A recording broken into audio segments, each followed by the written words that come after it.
Dans cette vidéo, vous allez voir, je vais vous présenter en fait une prestation de chef privé que j'ai fait en Corse en avril dernier. J'avais quand même envie de vous partager en fait à la fois comment je m'organise, en fait ce que ça fait aussi de se déplacer aussi loin puisque je suis à Montpellier et là je me suis retrouvée en Corse, donc même pas sur le continent. Je vous embarque dans les 2 derniers jours de cette prestation. Je dois vraiment dire que cette maison où j'étais en termes d'architecture, c'était une des plus belles maisons qui m'était donnée de voir, j'ai envie de dire, ou en tout cas de visiter, dans laquelle cuisiner dans le cadre de mon activité. En tout cas, si vous êtes un peu sensible au beau, à la beauté, etc., à être entouré de belles choses, vous allez être servi si vous choisissez aussi cette activité de chef indépendant. Ceci dit, malgré cet avantage évoqué, cette mission en Corse, en fait, a quand même appuyé des questionnements qui avaient déjà commencé au préalable, à savoir, en fait, est-ce que je continue vraiment de me déplacer aussi loin? C'est assez flou. Mais j'ai quand même bien profité de cette mission en Corse, sachant que partout où je vais, j'essaie d'avoir un temps calme le matin. C'est un peu, je pense que c'est le seul moment au final où on se retrouve un petit peu seul, où les participants, etc. dorment encore. Donc en fait, on a un peu la maison pour nous. Et c'est hyper important en tout cas de garder ces moments-là, surtout quand on est loin de chez soi, etc. On va y revenir, mais de garder ces moments un peu de vraie pause.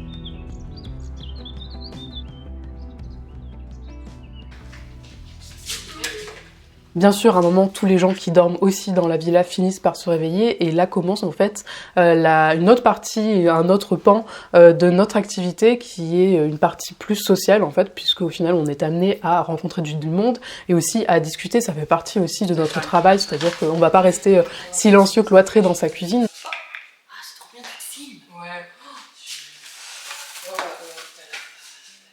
Ouais, c'est trop beau là. Normalement, il devait pas. Il y a pas de vent.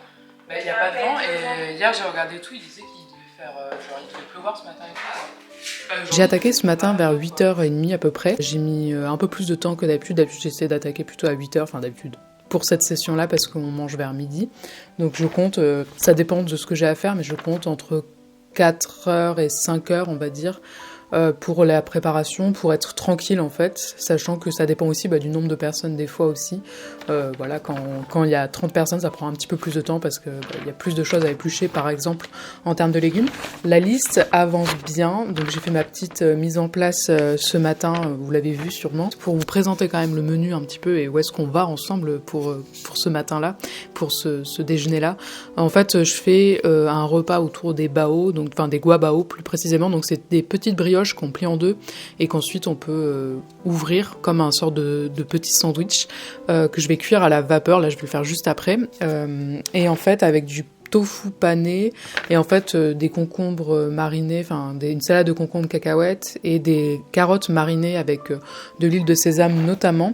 Et l'idée c'est qu'en fait chaque participante puisse préparer elle-même leur bao. J'aime bien aussi laisser libre les gens de faire un peu ce qu'ils veulent, de choisir un peu ce qu'ils veulent. Je suis pas très partisane en fait du dressage à l'assiette quand c'est des groupes comme ça de 10 personnes ou plus, parce que les gens n'ont pas choisi en fait ce qu'ils vont manger, donc j'aime bien qu'en fait ils puissent décider s'ils veulent plus ou moins de féculents, etc. Moi je serais extrêmement frustrée, ou même j'allais dire angoissée, c'est trop, mais ça me mettrait mal à l'aise en fait d'avoir une assiette que je n'ai pas choisie, qui est déjà dressée. Ça fait un peu mariage. En l'occurrence, c'est le cas voilà, sur un mariage, mais en tout cas, c'est quelque chose que je trouve pas particulièrement agréable en fait en tant que consommatrice, en tant que cliente. Donc j'essaie d'éviter de faire ça.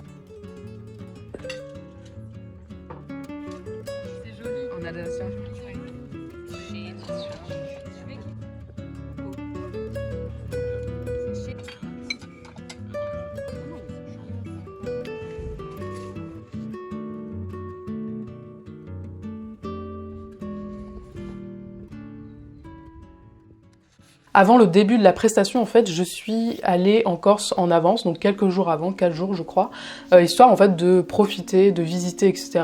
Des lieux emblématiques de la Corse. C'est la deuxième fois en fait que je faisais ça, sachant que je l'avais déjà fait quand j'étais allée en Bretagne, j'étais allée 2-3 jours avant. Je l'ai fait avant parce qu'en fait, après une prestation, en général, j'ai juste envie de rentrer chez moi. Derrière cette image en fait un peu dorée, un peu rêvée qu'il y a derrière une vie nomade, il y a vraiment, comme je vous disais, beaucoup de désavantages aussi, enfin en tout cas des choses qui au fur et à mesure peuvent se présenter comme des choses, comme des éléments plutôt qu'on ne veut plus vraiment, ou en tout cas qui ne nous vont pas vraiment. À savoir qu'il y a bien sûr ce temps de trajet selon où est-ce que vous vous déplacez, même s'il est comptabilisé, ça reste en fait un temps qui nous fatigue. C'est un temps aussi qui nous demande une certaine logistique selon où est-ce qu'on va. Est-ce que vous prenez les transports en commun ou non, par exemple, parce que ça peut être plus avantageux pour l'organisateur de vous faire venir en train ou en avion, mais en même temps ça veut dire que vous n'avez pas votre voiture par exemple, où vous pouvez stocker votre matériel, les courses, etc. Donc il faut s'adapter peut-être à une logistique différente. Bien entendu, je l'ai évoqué, mais c'est un temps en fait qui est loin de chez soi, loin de son entourage, donc c'est absolument pas négligeable en fait. Et de fait, comme on est loin, qu'on rentre pas chez soi, que souvent d'ailleurs c'est aussi le week-end, on manque beaucoup d'événements et d'opportunités. Ça c'est pas propre en fait à une activité de nomade, de chef indépendant, etc. Mais ceci dit, peut-être que c'est un gros point en tout cas sur lequel peut-être vous ne pourriez pas faire de compromis justement. Donc ça en fait, peser, en tout cas c'est ce que j'essaie de faire, de peser le pour et le contre pour essayer de trancher un petit peu du cadre, quel cadre en fait on veut donner à son activité.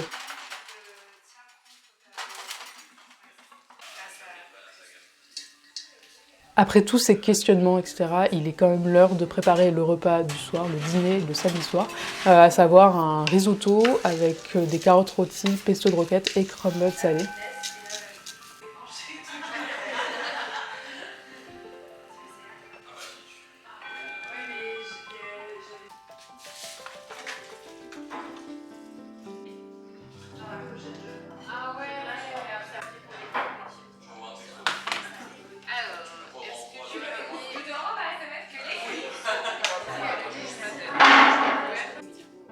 J'aime bien l'amoxicilline sur.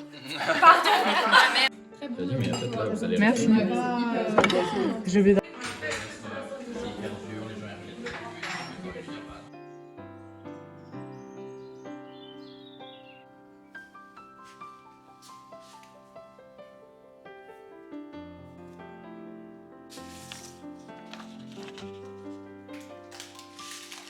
De retour dans notre petit confessionnal, on est dimanche matin, donc là je suis en train de me presser un peu pour terminer le petit déjeuner brunch, parce qu'aujourd'hui elles vont manger à 10h, parce qu'il y a des participantes en fait qui partent plus tôt, donc il faut qu'elles aient le temps de manger forcément, donc on a prévu le repas à 10h, donc dans 3/4 d'heure à peu près.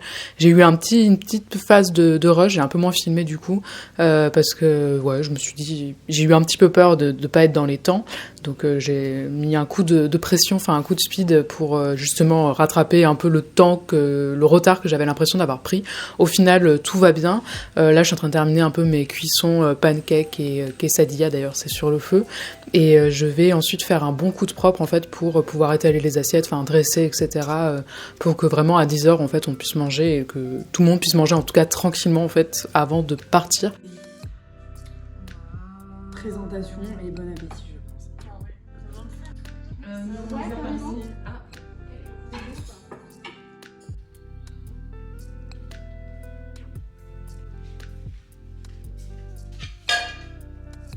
Après chaque mission, il faut tout nettoyer, tout ranger ensuite dans son véhicule. Il faut vraiment prendre en compte toute la logistique et la manutention en fait que demande cette activité. On n'est pas juste là à cuisiner et à parler à des gens. Il faut aussi porter des charges plus ou moins lourdes. En début d'après-midi, je dis au revoir à tout le monde, je m'en vais et mon ferry est le lendemain soir, donc le lundi soir. Donc j'en profite pour faire un petit arrêt à Propriano sur la route. Je crois que c'était Propriano, j'ai un petit doute maintenant. Et ensuite, je dors là-bas.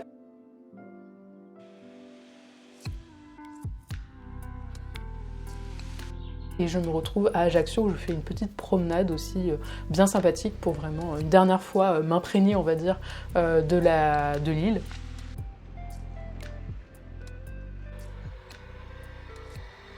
Prendre cette décision de continuer de donner en fait ce cadre nomade à mon activité, elle paraît vraiment simple. C'est oui ou c'est non, mais bien sûr, comme d'habitude, c'est beaucoup plus nuancé. Je sais vraiment que, par exemple, pour 2026, donc là, comme je vous disais, on est fin 2020, enfin, on est en septembre 2025, je commence à avoir des demandes pour 2026. Est-ce que je vais vraiment résister si on me demande vraiment, je sais pas, de nouveau sur la côte atlantique, vers le nord de la France, etc. Est-ce que je vais résister ou pas à ces demandes-là? Ça, c'est pas vraiment sûr, parce que ça veut dire bien sûr refuser du travail quand on est à son compte, qui est assez compliqué. Et puis vraiment, j'en ai pas vraiment parlé, mais il y a une part en fait d'ego, je m'explique, à savoir que le fait d'être appelé en fait loin, quand les gens savent, quand mes clients savent que je suis basée à Montpellier, mais qu'on m'appelle voilà, en Bretagne, à Paris, dans les Alpes, etc., ça booste un petit peu l'ego, on va se le dire, hein. Enfin, on se sent un petit peu remarqué, apprécié, etc., parce que voilà, les gens sont prêts en fait à nous payer le trajet, sont prêts voilà, à faire appel à quelqu'un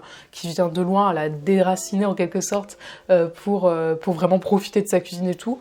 Bien sûr, c'est peut-être juste du hasard parfois, enfin, c'est juste que peu de gens peut-être sont vraiment positionnés sur la cuisine végétarienne. En tout cas, moi par exemple, je me trouve assez facilement sur Google, donc ce que beaucoup de gens utilisent, et même ChatGPT maintenant. En tout cas, ça nourrit vraiment l'ego, en tout cas l'ego professionnel. Je peux pas faire comme si c'était pas une réalité et qui pèse aussi en fait dans la balance. Mais j'ai envie de dire que la fatigue se fiche bien de ce boost d'ego, la fatigue reste là, elle s'accumule. Je pense que je sors tout juste en fait d'une longue phase d'épuisement assez généralisé, assez latent en fait, en tâche de fond. Je m'étais habituée à être fatiguée et le mois d'août qui m'a un peu régénérée, je me suis rendu compte en fait à quel point en fait j'étais fatiguée tout simplement. Bref, les champs sont ouverts, on verra bien en 2026 où est-ce que vous allez voir les vlogs de prestations. Même moi-même, je ne sais pas vraiment. Si cette vidéo vous a plu, n'hésitez pas à vous abonner puisque, comme je vous le disais, la machine reprend. Je vais vous repartager plein de conseils, mon expérience, etc. De chef indépendant. Aussi, les portes de la première session de mentorat ouvrira, si tout se passe bien, en novembre. Je suis en train de bien m'organiser. Bien sûr, je vous partagerai ça en vlog, en fait, comment je m'organise avec notamment Notion, en termes de gestion de projet, etc. Je pense que c'est intéressant pour bien d'autres manières en fait d'exercer votre activité de chef indépendant, de chef à votre compte. Je ne sais pas combien de fois je vais le répéter, peu importe. Merci pour votre temps et votre confiance. Je vous dis à très vite.